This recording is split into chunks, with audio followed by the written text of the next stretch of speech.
what are the characteristics they are common between you and your brothers and sister.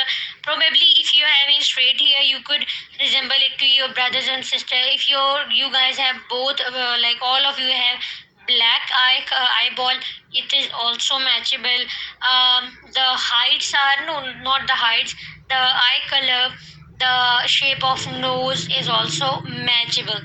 Okay, which of these characteristics are also present in your parents and grandparents? Probably if you are having straight hairs, your grandparents would also have straight hairs. If somebody have curly hairs, they are also matchable. Even eye color is matchable.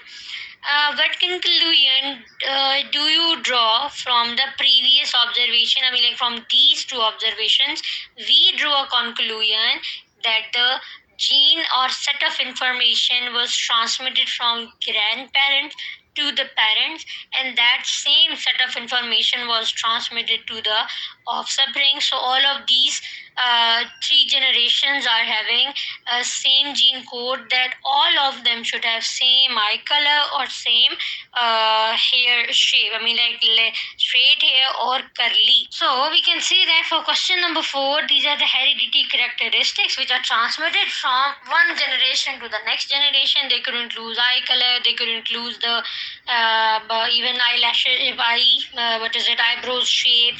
They could also include your hairs. So these are the transmitted heredity characteristics. Which of your body characteristics are different from your brother and sisters? Or some eye colors could be different. Even some people are having, I mean, like one brother is having blue eyeball into blue eyeballs of him. Somebody have green. Even entire family could have the black color, like black color of their eyeball. But there could be a variation. And only one individual you might have blue eyeballs, and that guy is really appreciated. So the last question is variation. Variation makes individual look like different. That makes their genetic makeup variable from each other. And who is responsible for causing that variation? Genes are, which is a set of code, is responsible for inculcating those variations.